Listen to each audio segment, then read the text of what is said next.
andai Presiden Amerika Serikat Donald Trump mempraktekkan pemahaman kasih seperti yang dipahami oleh Paus Leo dengan menentang setiap bentuk perang, maka bukan tercipta perdamaian, tapi malah kehancuran.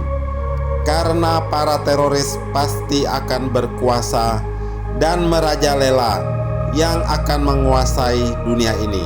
Mari kita bahas. Setiap kita telah Tuhan beri akal budi, hati nurani, dan pengertian untuk bisa menimbang mana yang baik dan benar. Di dalam dunia ini kita diperhadapkan antara baik dengan jahat, antara suci dengan dosa, antara benar dengan salah. Yang menjadi musuh Tuhan sepanjang masa adalah kejahatan. Jadi mau diapakan kejahatan itu? 1. Dikasihi. 2. Diperangi. Atau 3. Didiamkan, atau istilah lain dibiarkan saja. Tentu setiap individu mau tidak mau akan diuji moralnya untuk mempertanggungjawabkan jawaban apa yang harus kita berikan andai jika pertanyaan itu berasal dari Tuhan. Karena ingat, Tuhan membenci kejahatan, seperti ada tertulis di Amsal 8 ayat 13. Takut akan Tuhan ialah membenci kejahatan. Aku benci kepada kesombongan, kecongkakan, tingkah laku yang jahat, dan mulut penuh tipu muslihat. Jadi apa yang dikatakan di dalam Amsal tadi? Takut akan Tuhan ialah membenci kejahatan, bukan mengasihi, bukan mendiamkannya, tapi membenci kejahatan adalah takut akan Tuhan. Juga di Mazmur 5 ayat 5, pembual tidak akan tahan di depan matamu. Engkau membenci semua orang yang melakukan kejahatan. Jadi setiap bentuk kejahatan adalah dibenci oleh Tuhan. Di daerah saya beberapa waktu yang lalu sering terjadi pencurian di dalam rumah. Setiap minggu ada saja rumah yang dimasukin pencuri. Bukan hanya malam hari, tapi siang hari pun terjadi. Baik di pinggir jalan raya maupun di dalam gang. Setiap rumah yang dicuri sudah diintai, dan kalau yang punya rumahnya keluar, maka rumah itu potensi menjadi objek sasaran bagi gerombolan ini. Setiap warga was-was berharap tidak terjadi dengan rumah mereka masing-masing. Menurut Bapak, Ibu, saudara-saudari semua yang mendengar ini, bagaimana jika hal kejahatan tersebut terjadi di daerah kalian? Apakah kejahatan itu dikasihi, atau kejahatan itu diperangi, atau kejahatan itu didiamkan dan dibiarkan saja? Misalkan ini kalau ada petugas kepolisian yang berusaha menangkap penjahat maling rumah tersebut, apakah kita akan berbicara, jangan ditangkap, jangan sampai ada yang menjadi korban, dan kita dengan alasan kasih, maka tidak perlu dihukum? Tentu semua warga yang normal akan senang kejahatan itu diberantas, kecuali mereka yang menjadi aneh saja, yang menolak diberantas. Itu baru masalah maling rumah. Sebenarnya kejahatan pertama yang dirasakan warga di daerah saya bukanlah maling di dalam rumah, tapi maling kendaraan motor di pinggir jalan pada awalnya. Kalau ada orang yang berhenti dan parkir, celakanya pas maling ini ada di sana, maka motor tersebut akan menjadi sasaran. Hal ini lama berjalan dan terjadi berulang-ulang. Tapi akhirnya mereka tidak mau lagi maling motor di pinggir jalan.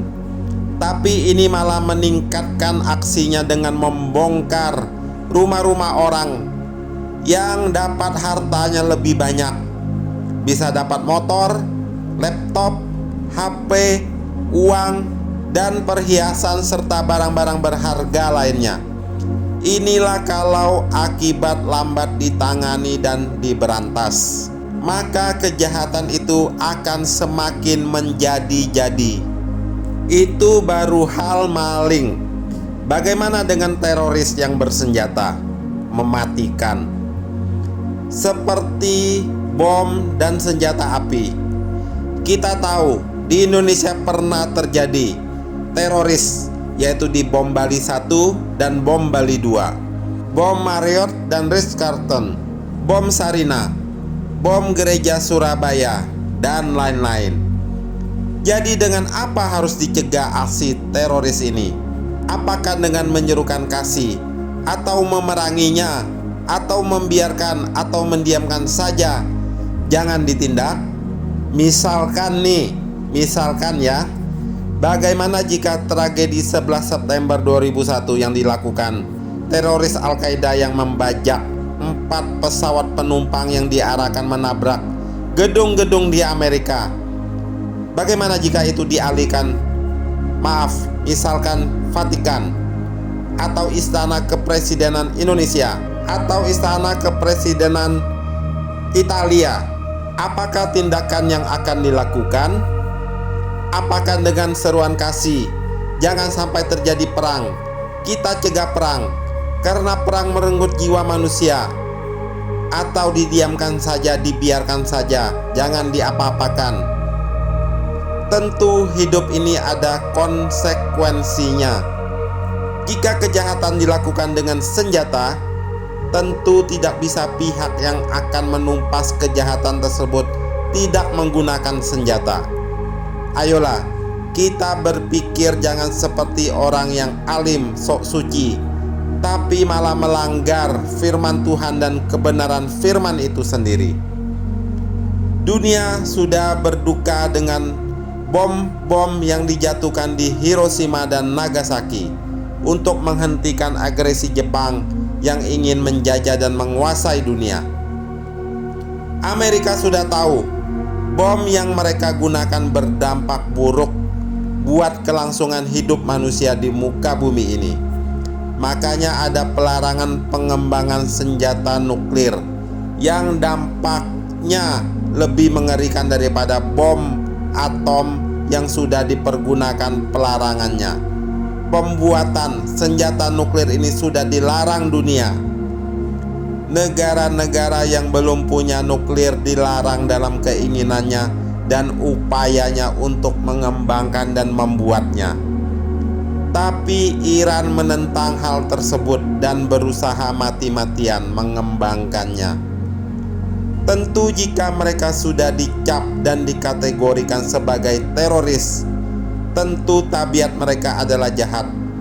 Merekalah yang menjadi kepala pertikaian di Timur Tengah, yang mensupport, mempersenjatai Hizbullah di Lebanon, Houthi di Yaman, Hamas di Gaza. Mereka selalu memusuhi Israel dan Amerika. Kalau sampai mereka berhasil mengembangkan senjata nuklir, tentu itu akan dipakai untuk menyerang Israel dan Amerika serta negara-negara Arab lainnya di kawasan Timur Tengah yang menjadi teman dan sekutu Amerika dan Israel. Sebelum hal tersebut terjadi, tentu harus dicegah dahulu, sebelum dampaknya akan membinasakan banyak negara. Lebih baik IRGC Iran ini diperangi. Rasanya tidak ada yang salah dengan itu, kecuali jika kita ingin mengasihi kejahatan atau membiarkan kejahatan itu terus terjadi. Ingat, Tuhan pun menghentikan kejahatan manusia dengan hukuman air bah di zaman Nabi Nuh, dan api belerang turun dari langit di zaman Sodom dan Gomora untuk memerangi kejahatan manusia. Apakah dengan meniadakan perang atau menentang perang terjadi, adalah alasan lebih suci dan benar daripada apa yang telah dilakukan Tuhan untuk menghukum dan membinasakan manusia yang telah berbuat jahat. Hal ini perlu kita renungkan.